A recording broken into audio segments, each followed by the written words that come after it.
2 weeks ago today, we laid out a roadmap for reopening the California economy in a phased and thoughtful approach. We specifically put forth 6 indicators that will drive our decision-making. Politics will not drive our decision-making. Protests won't drive our decision-making. Political pressure will not drive our decision-making. The science, the data, public health will drive our decision-making. We set forth a week ago a deep dive on one particular indicator around testing and tracing, tracking, issues of isolation and quarantine. Today, I want to update you on another indicator, and that's specific to businesses, schools, and childcare facilities. But first, I want to remind all of you what those 6 indicators are. Mentioned testing as one of the principal indicators. We've made real progress in that space, not nearly where we want to go and need to be, but real progress we are now seeing in this space. Some 578,000 tests have been conducted in the state of California. We are averaging over 20,000 tests a day, and we are well on our way to meeting our 25,000 testing goal and getting to 60 to 80,000 very shortly thereafter. I mentioned just yesterday OptumServe that was doing these end-to-end tests being deployed at 80 additional locations, primarily focused on rural California. I can announce today that we are putting those tests, end-to-end tests, in Sutter County and Shasta County as specific proof points of the movement in that space. All of those testing sites will be up and operational by Monday. Verily also focusing on expanding their testing on a socioeconomic, with a socioeconomic lens to diverse communities, not just in rural California, but inner city California. So real progress in that place. Yesterday, we updated you as well on some of our efforts to train a workforce starting phase 1, 10,000 tracers throughout the state of California, partnerships that we're forming in that space, and capacity building that is also well underway.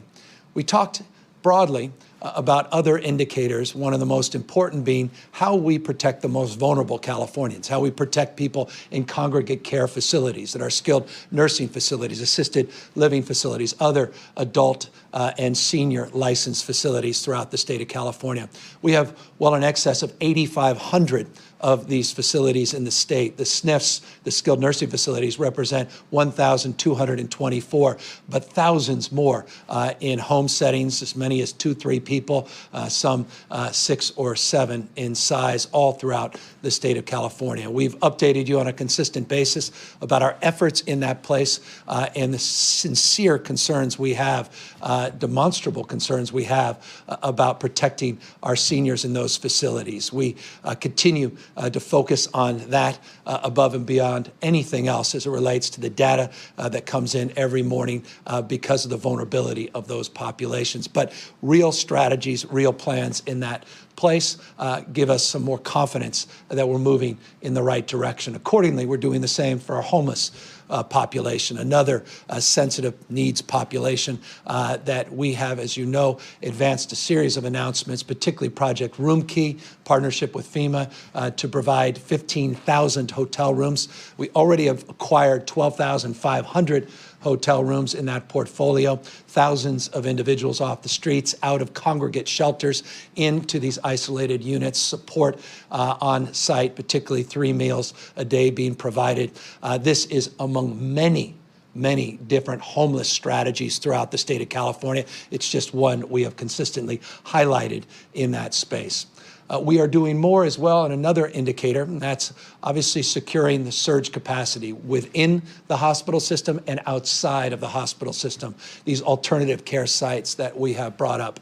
We've talked about the FMS sites, close to 2,000 rooms we were able to draw down with support of the federal government, the work that we've been doing collectively and collaboratively with cities and counties all up and down the state to provide assets as points of surge, if necessary, to address any increase in hospitalization, increase in need for isolation of vulnerable populations. We feel we have done justice in that effort, and because of your good work on physical distancing, social distancing, because you have overwhelmingly abided by the stay-at-home order, you bought us time to put together those assets, not only those physical assets, but begin the process of procuring a workforce through that health core adaptation and the workforce that we have now identified for a potential surge. Those individuals that have come back from retirement or willing to come back from retirement, or people that have particular job skills that they believe can be transferred to meet the needs. We've got a matching system, and we've got that capacity now in place. So physical sites, human resource sites, and now some more good news on PPE. Yesterday, we announced the 3.1 million masks that arrived on Saturday night. We have distributed 2.87 million of those 3.1 million masks to our regional sites throughout the state of California. Another plane is literally taking off today. We'll be landing tomorrow, and we will getting subsequent shipments. So PPE is beginning to loosen up, not even close to where it needs to be. And I recognize that, and I can just assure you the reason we put 2.87 million masks out yesterday is that was back orders just in the healthcare space. We want to broaden that beyond just the healthcare space, provide those masks and protective gear for people that are doing testing, and make sure they're adequately supplied, make sure people that are on the front lines, grocery workers, are adequately supplied. Clearly, our skilled nursing homes, in-home supportive services, and across the panoply of our sectors that we'll talk about in a moment, to make sure that they have adequate supplies. But progress in that indicator is also being made. We talked about another indicator, therapeutics. And I just want to remind folks that California, like Massachusetts, New Jersey, like a few states, is well endowed, well resourced in the therapeutics space. I'll remind people in California and outside California that the state of California is the birthplace of biotech. Our life science capacity is second to none. Biotherapeutics, bioinnovation, medical devices, San Diego, the Bay Area, we are very blessed. The number of National Institute of Health funded facilities in this state is a point of envy for many other parts of the globe, not just across this country. As a consequence, we are in advanced trials with our partners in the private sector, working with our UC medical centers and other medical centers, and there's real progress in terms of at least understanding, the capacity of understanding in this space. I'm not going to promote any particular drug or particular trial, but just as an example, remdesivir and their advanced trials happening in this state in partnership with Gilead, who's a state-based headquartered company, Genentech and others in this space. We are making progress, at least in understanding what's real, what's not in the therapeutic space, with, again, points of consideration, always caution in that space. But that's one of our other indicators that's important. Today, again, we'll highlight the issues around business and schools and child care centers. But before I get to that, briefly, I want to just mention that other indicator, that sixth indicator, and that is if we pull back and we modify our stay-at-home order too early, and we start to see an increase in surge in cases, hospitalizations, and spread, then we have to have the ability to toggle back. We have to have the ability to adjust. We have to have the ability to fix it. And so that's a foundational indicator, number 6, in terms of our capacity to deliver on the promise, what we're promoting today in this roadmap for reopening. So forgive me for being long-winded in that space, but I wanted to, again, contextualize the framework. 6 indicators. When those turn green, when they move from red to yellow, it guides our decision-making and allows us to make determinations. Dates don't, but data does. And so let me, as now I introduce this 5th indicator, again, none are prioritized, but it happens to be the 5th indicator around businesses and around issues of our schools and child care centers. I want to make this clear. We believe we are weeks, not months away from making meaningful modifications to that indicator and in this space. Weeks, not months. You'll ask me, well, is weeks 1 week or 3 weeks? Weeks, not months. Again, based upon the data, based upon the indicators. We'll talk specifically about hospitalizations and ICUs and community spread. Dr. Angel will come up in a moment and she'll show you our model, the graph of actuals, so you can see the stability in that space. But we're still, by no stretch of the imagination, out of the woods there. It's just stable. We're not seeing substantial declines, but again, California and Californians know we never experience the big surge that other parts of the globe and certainly other parts of our country had. But the stabilization is a point of some cautious optimism, and that indicator allows us to make the presentation that we're making today. So let's talk specifically about what we're talking about over the course of the next few weeks to think about and to consider, and more importantly, to plan for in real time. Those are areas of our economy. Let's talk with business around manufacturing of non-essential materials, logistics for non-essential movement, areas around retail, i.e. curbside retail for non-essential items, the issues that have been broadly defined around the need to address our kids in schools.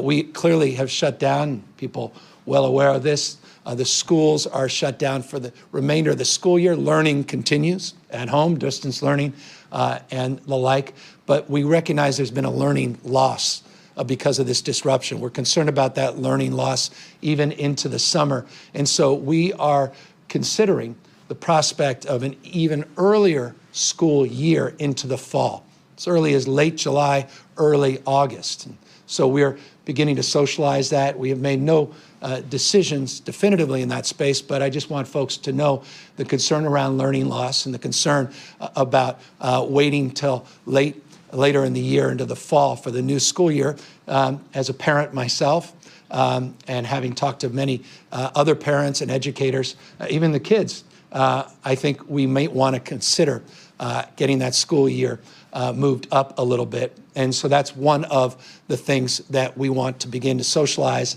in this indicator. We need to prepare for that. We need to start preparing for the physical changes in the schools and the environmental changes in the schools that are necessary in order to advance that conversation and make it more meaningful, accordingly, in the child care space itself. We are able to make these, again, announcements and begin to have a more public conversation with you about opening up with adaptation and with modification, meaningful changes to our stay-at-home order, again, because people have taken seriously, overwhelmingly, the stay-at-home orders and physical distancing. But I want to caution everybody, if we pull back too quickly and we walk away from our incredible commitment to not only bend this curve, but to stop the spread and suppress the spread of this virus, it could start a second wave that could be even more damaging than the first and undo all of the good work and progress that you've made. And that can happen like this. Virus has not gone away.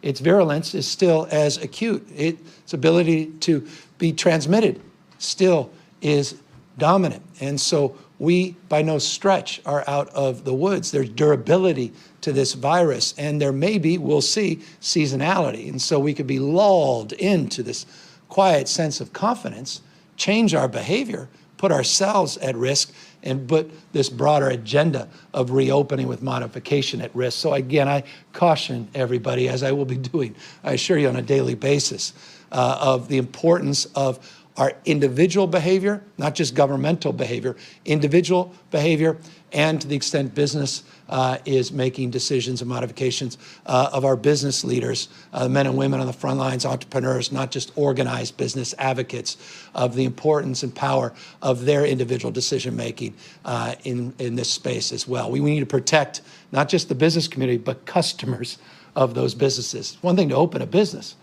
but there's no demand. It's a false promise. And as someone who's had the privilege of starting many, many businesses, I recognize that I'm not a job creator. It's our consumers. It's the people spending the money that create the opportunity for growth and job creation. And so I deeply want to emphasize the importance of protecting customers and, of course, one of the business's foundational resources, most fundamental, and that's workers.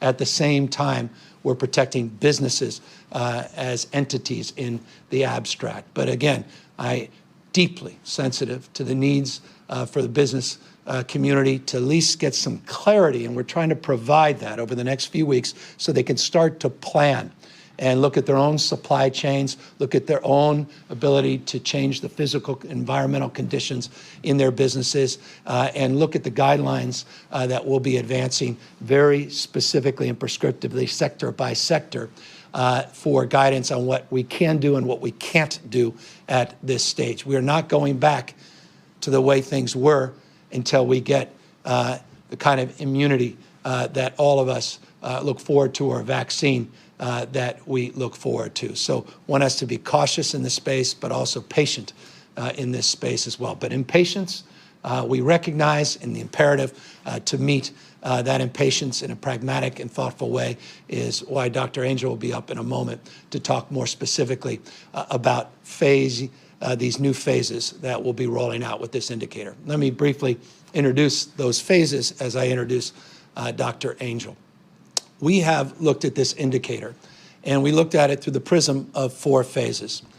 Phase 1 we're currently in, which is planning, workflow, focusing again on supply chains, physical and environmental considerations, the planning to do what we need to do on PPE, the planning we need to do to make sure the conditions are set so that we can move forward with modifications of the stay-at-home for businesses as one example.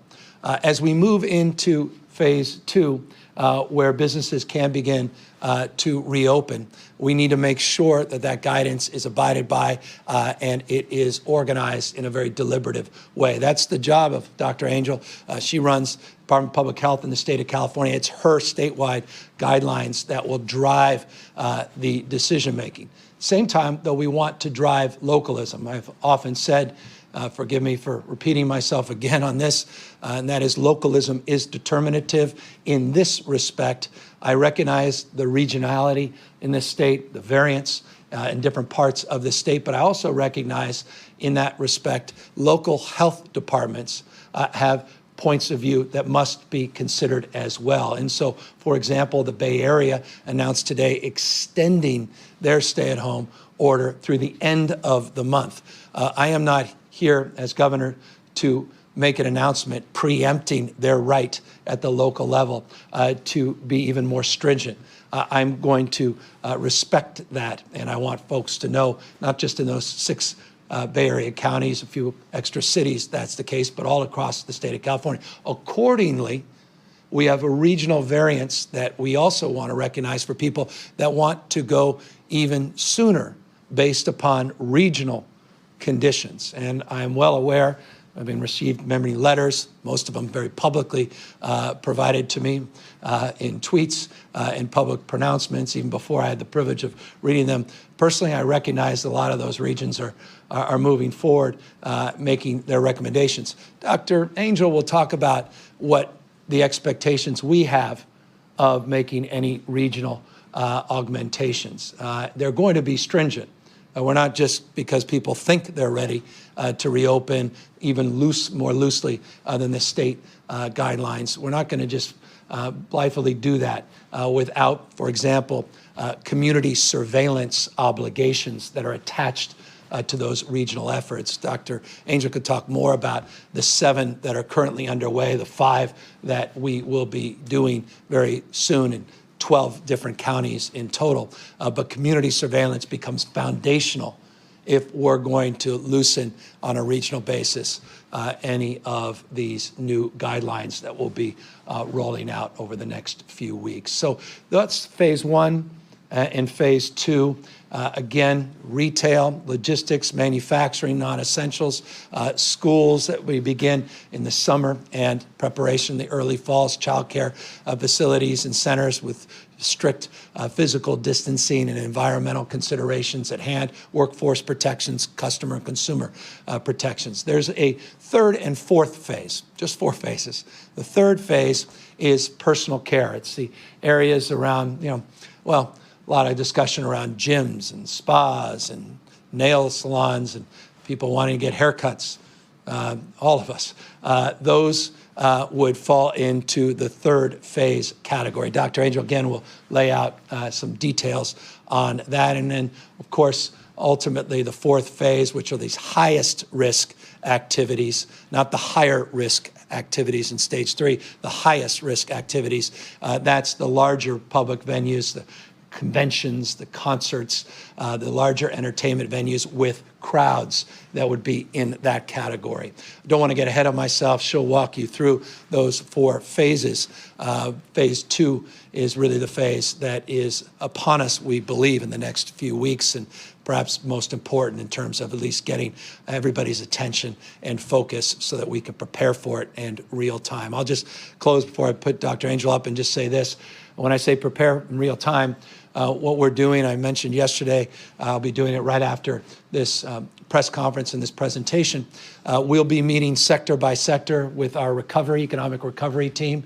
We'll be meeting today on the retail sector with some of the biggest retailers, some of the well-known brands like the Gap CEO will join us, but with small businesses, small retail sector, to help them help us work on the guidelines for this second phase that, again, we're hoping to advance in the next few weeks. So that's just an example of the work we're going to have to do sector by sector every day over the next days and weeks in order to prepare for this augmentation, this modification to the stay-at-home orders. So I've spoken long enough. Forgive me. A lot of what I said will be said much more definitively and succinctly and most likely eloquently by Dr. Angel, who I'm proud is here to make her presentation. We'll follow up, of course, with questions, and I'll do my daily update as briefly as I possibly can. With that, Dr. Angel.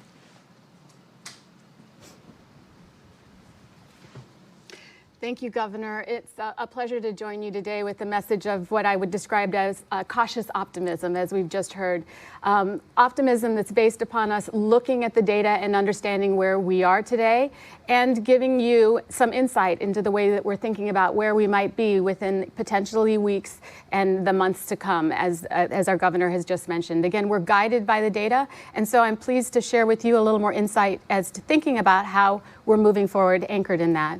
So I'd like to start first with a reminder of what we shared with you 2 weeks ago when we came and shared with you our original roadmap. And that was to discuss with you that everything that we do will be a reflection upon 6 indicators. These indicators reflect sort of domains of work that we know are inherently important as we think about moving forward in ways to modify our stay-at-home order in a way that minimizes risk. Now remember, this is not about a process that is going to remove the risk from all of us, but it will be a process in which we can think about until that time when we are all protected from COVID-19, at that time where we either have broad-scale immunity or vaccinations or other mechanisms through which we know we can be safe. There is going to be a time where we have to be very, very thoughtful about the way we move.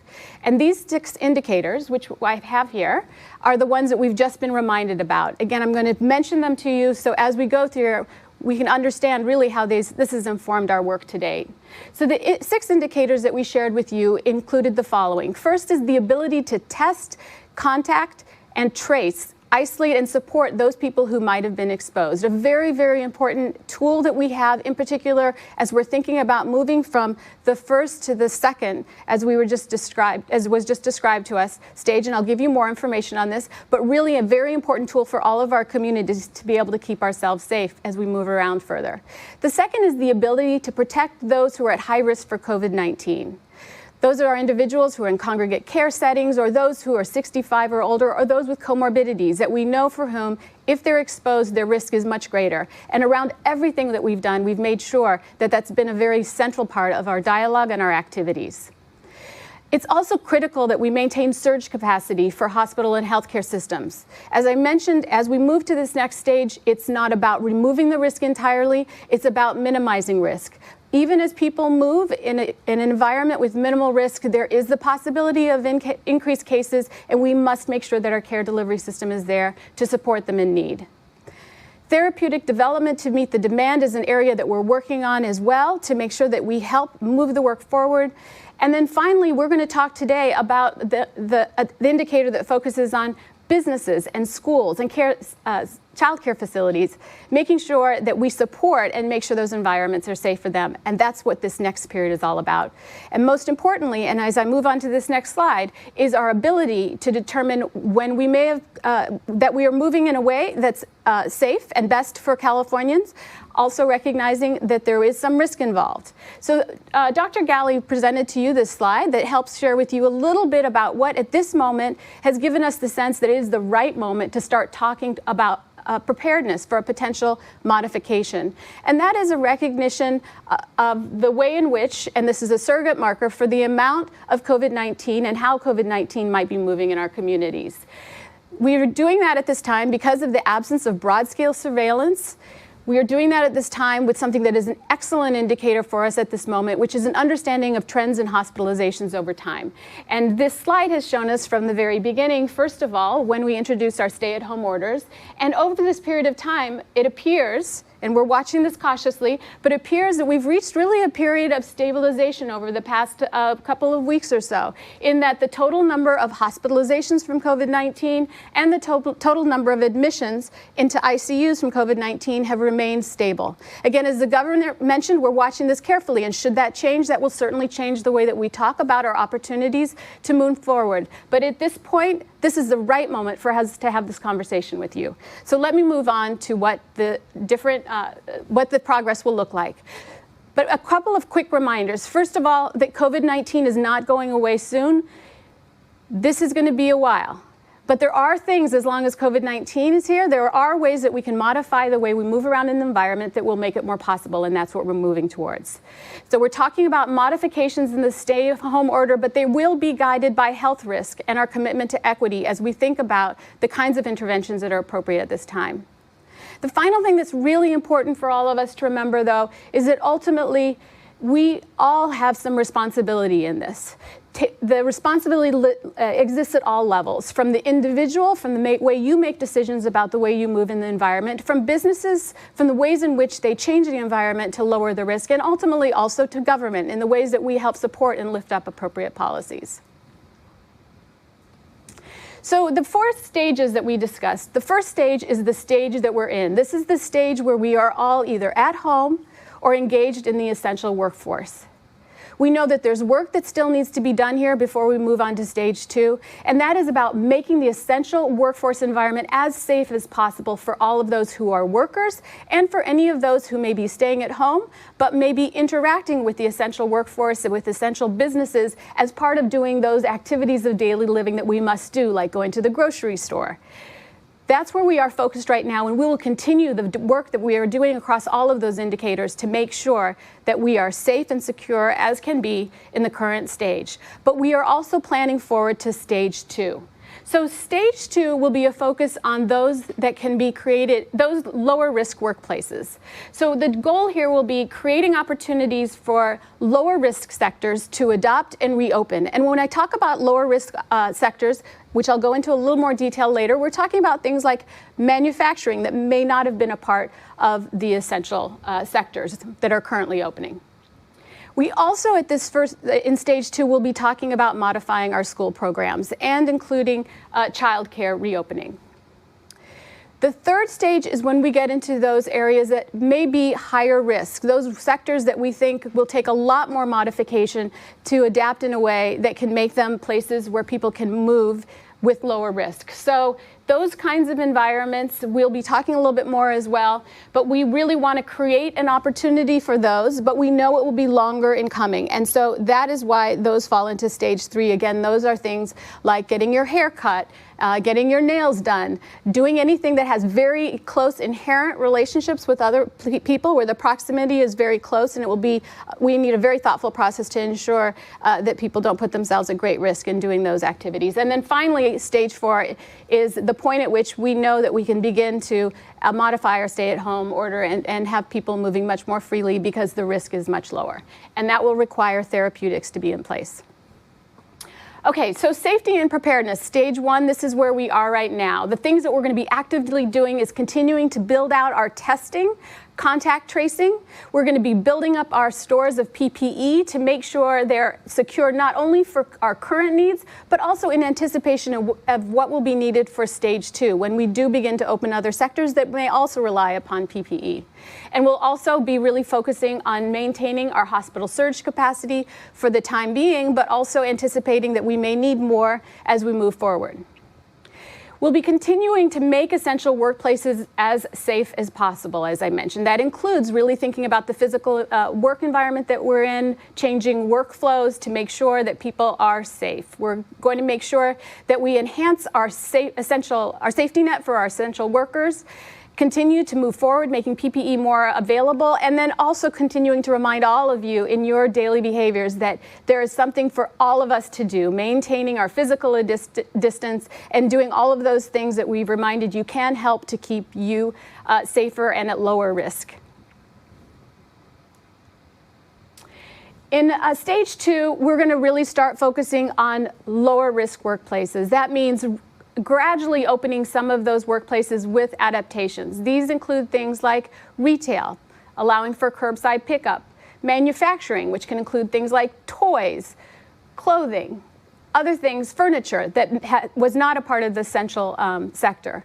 Talking about offices, this can include things like PR firms and consulting and other places where telework is not possible, but by modifying the environment itself, it can make it lower risk for individuals. And then ultimately talking about opening more public spaces, things like parks and trails that may have historically been limited because of our concerns, trying to think about how we can modify that to make them safer for individuals to enjoy the outdoor spaces, because we know physical activity is so important to our health, and this is also about health, clearly. And then finally, another area that we need to think about besides the physical environment is really the environment, the safety net itself. So what are we providing for workers so that if they get sick, that they can be supported to stay at home if they need to, rather than feel like there is a need for them to go to work? Then there's the whole environment and of childcare and schools. And so for adults, maybe we talk about, work for adults, and for our younger adults, our children, school is their place that's so important and critical for them and their learning. And we really, really feel strongly that when it's safer for them, when we can create environments that allow them to go back, we do want them to go back. We realize, however, this is going to take more planning, and that's why we are discussing this now, because we need to roll up our sleeves now and be really thinking critically about how to do this. As has already started, we need to continue that discussion and continue it more in earnest. So we're talking about summer programs and the next school year potentially starting sooner, perhaps in July or August. We're talking about childcare facilities and trying to find ways to help them provide more care, to create more childcare availability to our workforce in particular.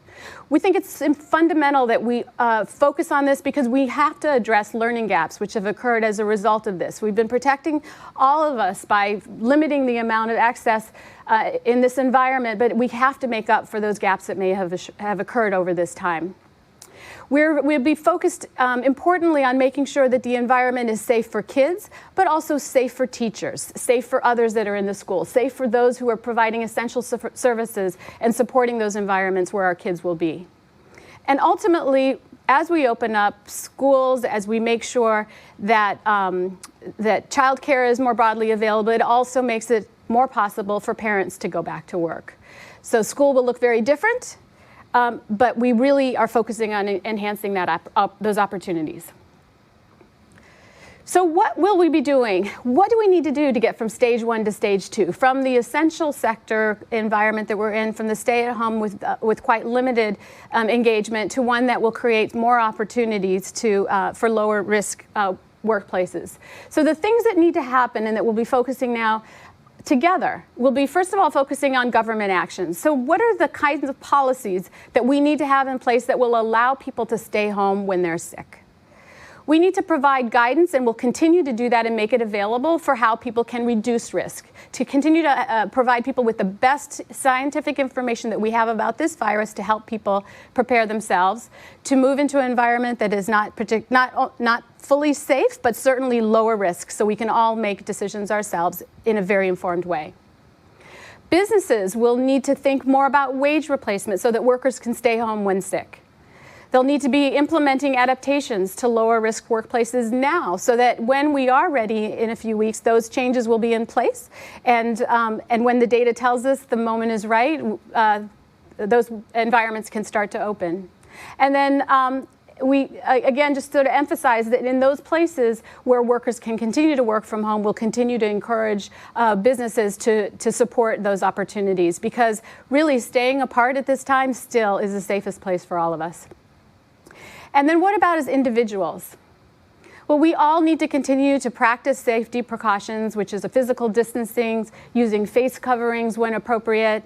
We need to avoid all non-essential travel. That will continue on. That's an important thing. That decreases our exposure, our potential exposure to others. And we also need to, as individuals, continue to support and care for those people that we know are at higher risk. Continue to make those phone calls to people that you know are in their home and socially distancing themselves. Continuing to make sure that their needs are met and thinking about how you might be part of the solution for them. So when are we going to be ready for stage 2? So again, we will refer back to those 6 indicators. As mentioned, all of those 6 indicators are not exactly the same. There are some that may be more important to this stage than to stages that come in the future. But I want to share with you some of our thinking now about which elements of the indicators that we've discussed earlier will be key. So first of all, we'll be watching those hospital and ICU trends carefully and thoughtfully, and they need to remain stable for us to remain confident that we are in a position where the stay-at-home orders could be modified in a way that would continue to maintain lower risk. We need to maintain hospital surge capacity so that as we move through to the next stage, we can be confident that if there are any increased infections from increased movement, that we do have the facility to be able to respond and to support and care for those patients. We need to make sure that there is PPE available to support the demands that will come, not only from the existing environment, the existing conditions that we're in, but also anticipating what the needs will be for the future and being sure that we're confident we can secure those. We need to make sure that there's sufficient testing capacity to meet the demand. That's been a key focus of much of our work, and you've heard a lot about our plans. We'll continue to work diligently on that. And finally, we'll be looking at contact tracing capacity statewide. We'll be working with local health authorities and governments to make sure that the capacity is there. So I want to talk a little bit about the opportunity for regional variations, which I know also has been a hot topic of discussion, as the governor had mentioned, and as the state public health officer, I'm in constant communication with local health authorities and understanding really where they are and where their needs and desires are. During stage 2, counties can choose to relax stricter local orders at their own pace. That's very much about what we've been talking about in the Bay Area.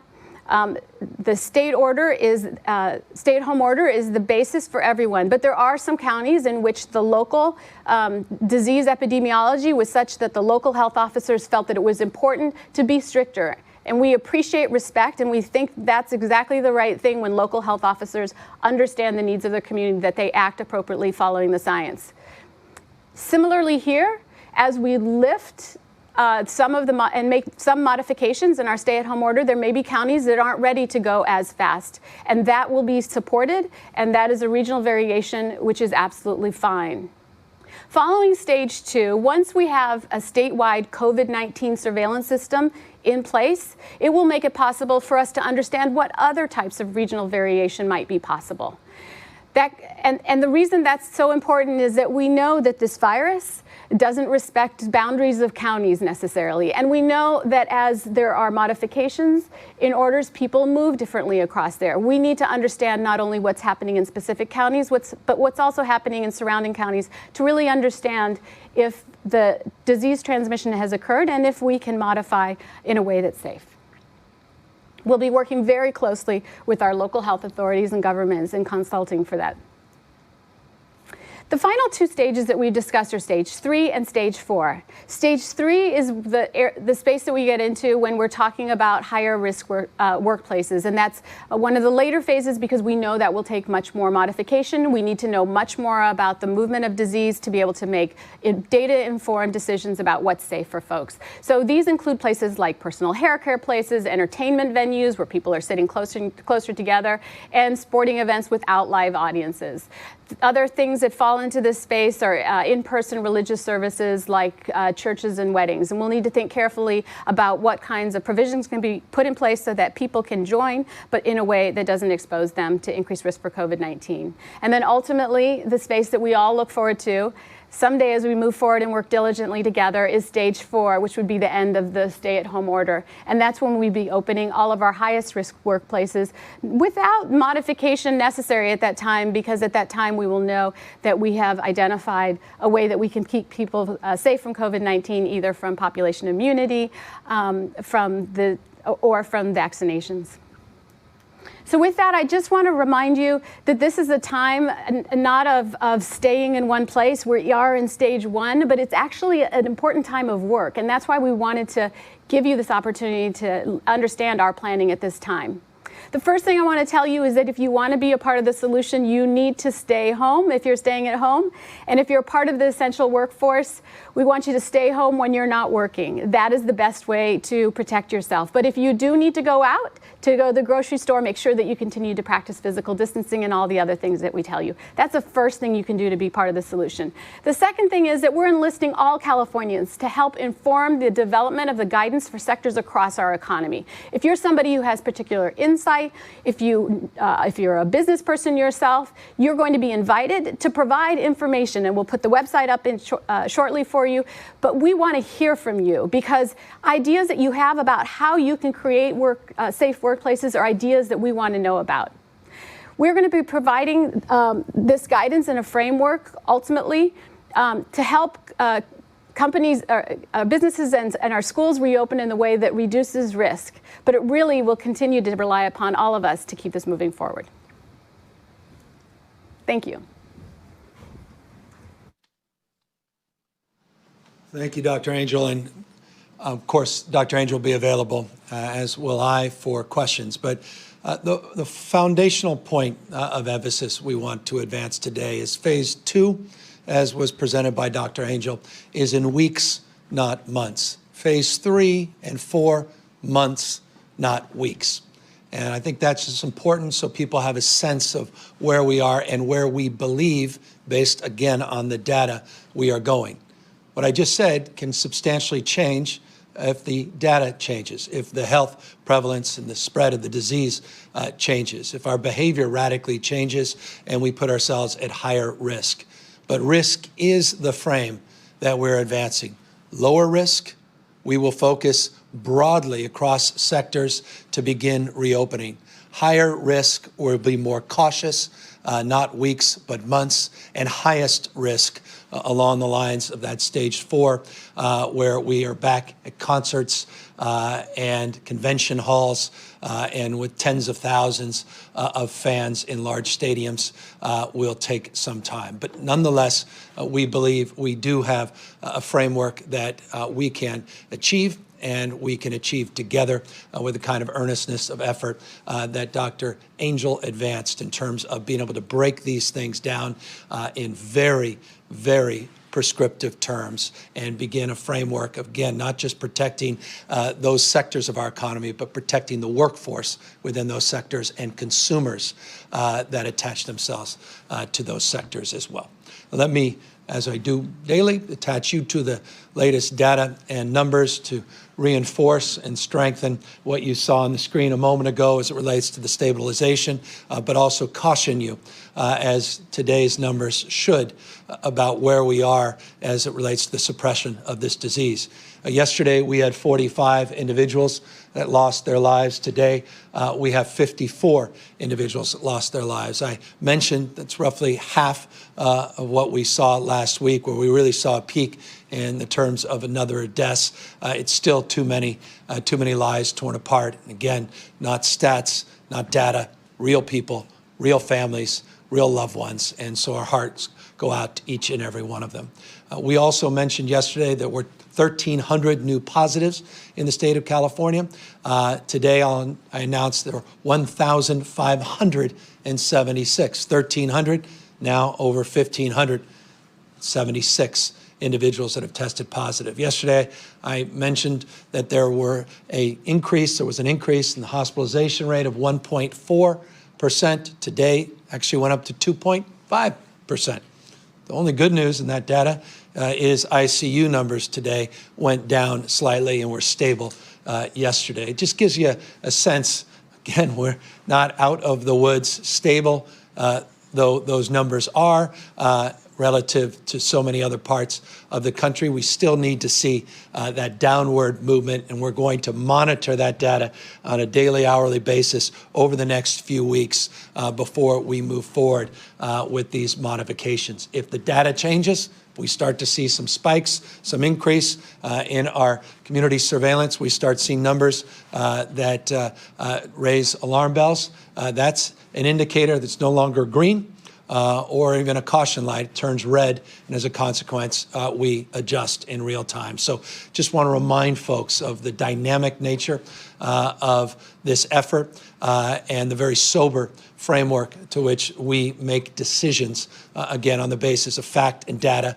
not ideology, not what we want, not what we hope, but what actually is and what we confidently can predict in the short and medium time. So a lot of work for a lot of sectors of our economy to do in the next few weeks. We look forward to doing that with them, and certainly for the schools. I just want to once again, as a father of four, that learning loss is very real.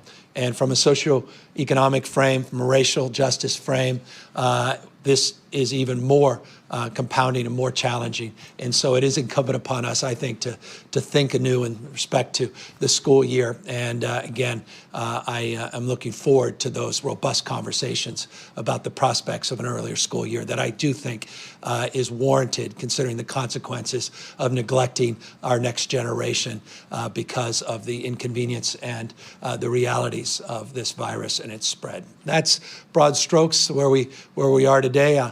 I'll just end, as I always do, as a reminder before we open it up to questions, that you too can participate not only in a sector-by-sector conversation. We have our digital roundtable in that respect, again, for retail today, but moreover, to volunteer your time, your passion, your attention, your focus, your particular expertise to californiansforall.ca.gov website, californiansforall.ca.gov website. Happy now to answer any questions. Mariana Dale, KPCC. Hi, thank you. So today you talked about expanding childcare facilities and availability in the coming weeks. I talked to a lot of providers who say they still can't purchase supplies, and that the $50 million that had been promised on April 10th has still not been distributed to childcare centers and agencies. What's the status of that funding, and when can childcare providers expect more support? Yeah, as I said, 2.87 million masks were distributed in the last 24 hours. As soon as we get the supplies in, we get those supplies out. We're going to start seeing a cadence of substantial increase in PPE, not just procedural masks, but soon N95 masks, gowns, shields, gloves, other personal protective gear. As it comes in, it comes right out. And it's not just for childcare workers, but across the panoply of supports, in-home supportive service workers, grocery workers, logistics workers, manufacturers, farm workers. We have a lot of seasonal migrant farm workers now coming into the state of California, working on protocols and procedures for PPE in that sector as well, so across the panoply. But you're absolutely right.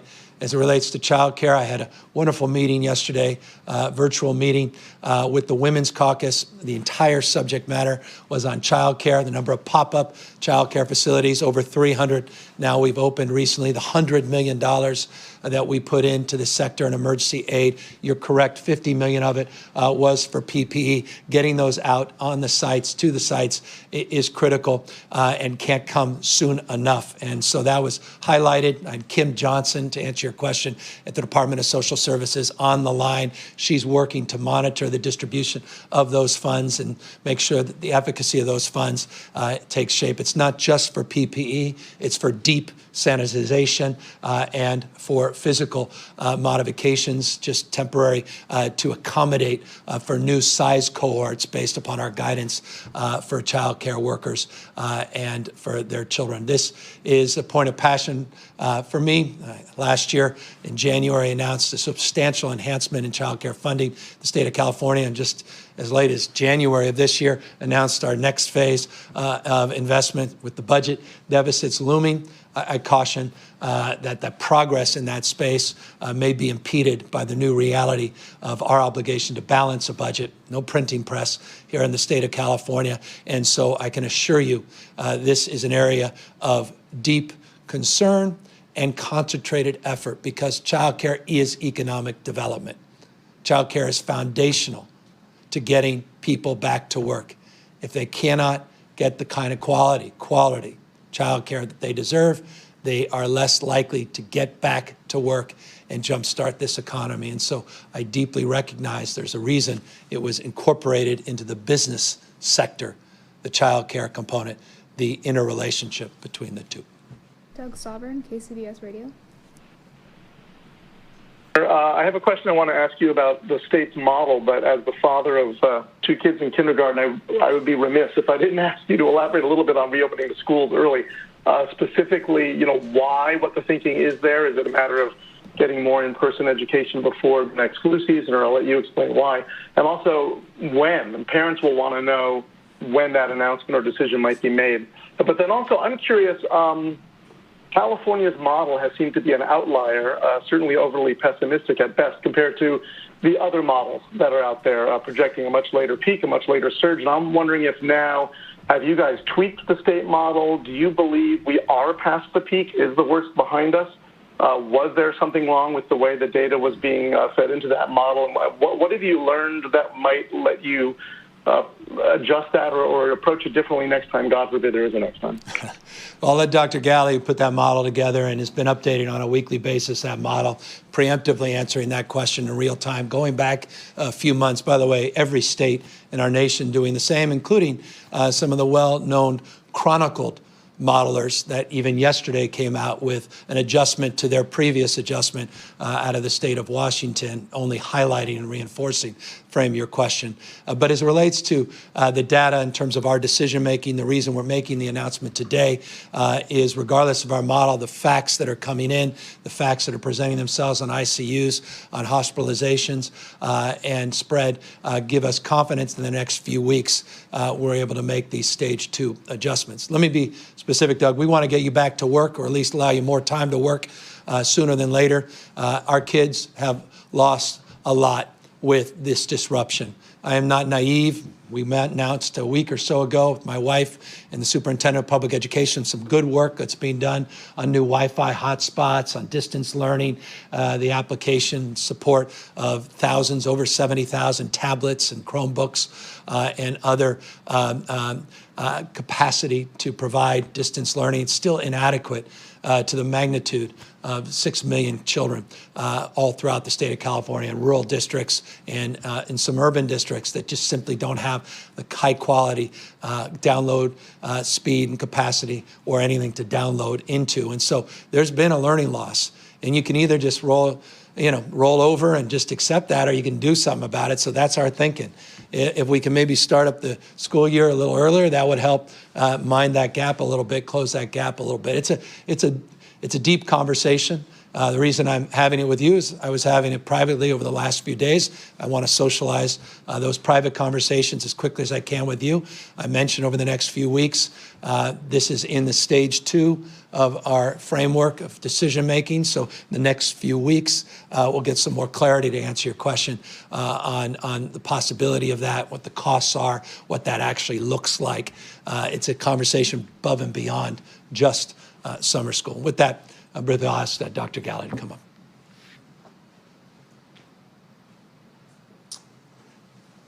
Thank you, Governor, and thank you for the question. We continue to look at our model. We have been here for the last few weeks talking about not just the model, but the actual cases that we're tracking, both in the hospital and our ICUs. We have conveyed a message of cautious optimism. We knew when we put together the models many, many months ago now, weeks ago when we shared them first with all Californians and started to talk to colleagues around the nation about what their models were and how they were using them, we knew that these models were not going to be precise, that they would point us in the right direction, and I think they have. We continue to update them and look at them closely to make sure that we aren't being misguided in how we use them. And we believe in today's announcement and the announcements over the last couple of weeks that our models and the actuals are preparing us for this area of stabilization with our data, with our hospitalizations and ICU visits. As we increase our testing capacity, that bears out in what we're seeing as a percentage positive among those increasing number of tests across the state, that we are preparing in weeks, not months, to begin to modify those, and that we're going to continue looking at that model, making the adjustments so that we can use it as a planning tool, but that our actuals mean more, and that we will continue to look at that to guide decisions that come from the state, to inform our local partners with their individual county level data, so they too can make those plans as they consider how their local orders guide the decisions at that level. We know that many folks are looking at the models and deciding whether we were too pessimistic or too optimistic, whether those led us to be too conservative or too liberal with some of our decisions. And we stand firm in our decision to do the things we've done over the last many weeks, and as we move forward to use that same information to guide decisions. So we are always looking at these models. We're always interested in updating them so they're more usable, but we continue to look at those actual data points to guide the decisions as we move forward. Decisions, not conditions, again, determine our fate and future. And that's why I just want to remind everybody of their own individual decisions, importance of physical distancing, continue to advance the stay-at-home order. If we make bad decisions, conditions can radically change. Models can change overnight. Actuals, reality is radically impacted, again, by those individual decisions. Hundreds and hundreds a day, millions of people marching, we hope, in the right and same direction. We'll get out of this sooner if we maintain that directive sense of focus and continue to advance our commitment and resolve. Final question, Sophia Balog, SAC-B. Hi, Governor. I'm wondering if you can give us a more specific update about the testing status in nursing homes and elder care facilities. How much testing are we doing in those facilities, and is it enough? And if not, how much more testing do we need to be doing in those facilities to reach a point where you're going to feel satisfied? A lot more. It's not enough. That's the honest truth. I've been very clear with the testing task force. One of their top priorities was focusing on all of our licensed facilities, not just skilled nursing facilities. As you know, we've made 3 or 4 announcements in the skilled nursing facility and licensed facility space, including increasing the testing as a priority in that space, increasing the supply of PPE in that space, and as you know, redirecting National Guard to help support medical guardsmen and women in that space, including folks from the USNS Mercy. We retrained over 600 nurses. We're doing those daily check-in calls.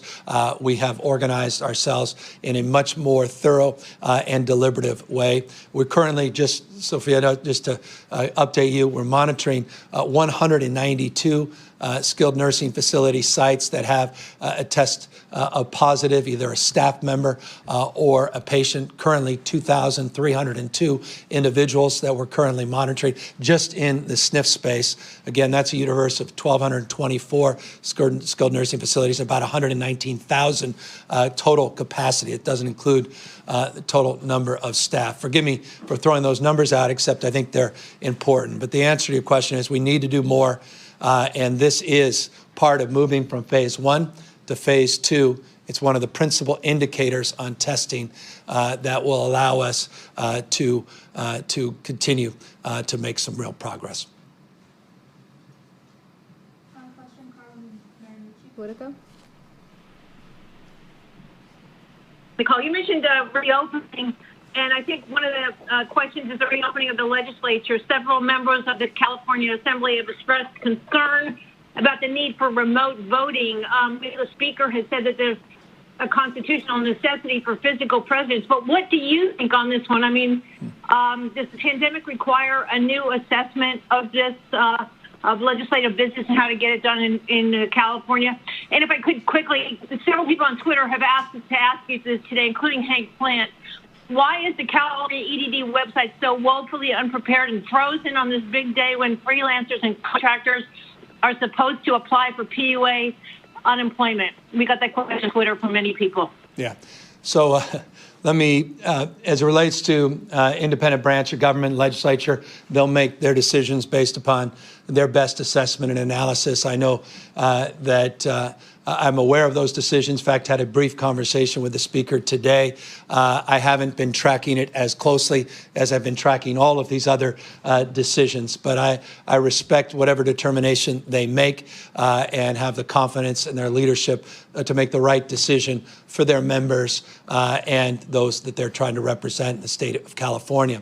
As it relates to the UI issues and the PUA issues, we've been very aggressive on a daily basis, as you know, to try to tackle and as quickly as we can to address the magnitude of the number of calls that have come in. Yesterday, I made some announcements about 600 additional personnel on top of the 1,340 that we had hired for the call centers. And we talked about the new texting technology. We talked about the new chatbots that we put in to place. We talked about the total number of connections that we actually have made. Went from 417,000 minutes of individual talk time last week to 1 million just yesterday from the previous week. So substantial increase in connection and volume, $5.33 billion. That's the new number.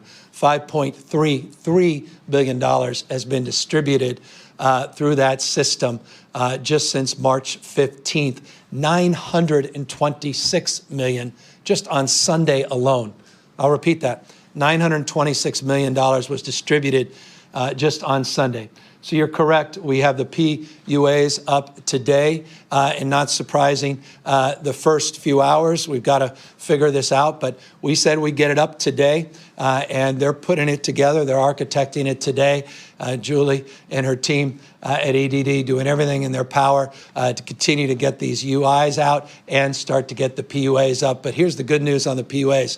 A lot of states have put up PUA sites. It's just an application. Takes weeks and weeks to get the checks. Our expectation is not only when the site is more stable today and tomorrow, next few days, there'll be 24 to 48 hour turnaround in terms of those checks being distributed. So you're just dealing with an unprecedented amount of call volume and folks over at EDD, an unprecedented amount of responsibility and work to improve, to do better, to do more. You deserve that. Hank deserves that. The American people, 40 million strong in the state of California, particularly the 3.5 million that have applied for unemployment insurance since March 12th, and those that will be applying under the PUA deserve it.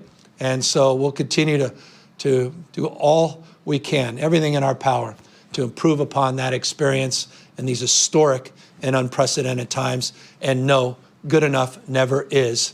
And yes, every day, this is one of our top points of conversation, concern, and effort. And I can assure you that I'm not only being held to account, but some of the brightest people that I know are as well in this space.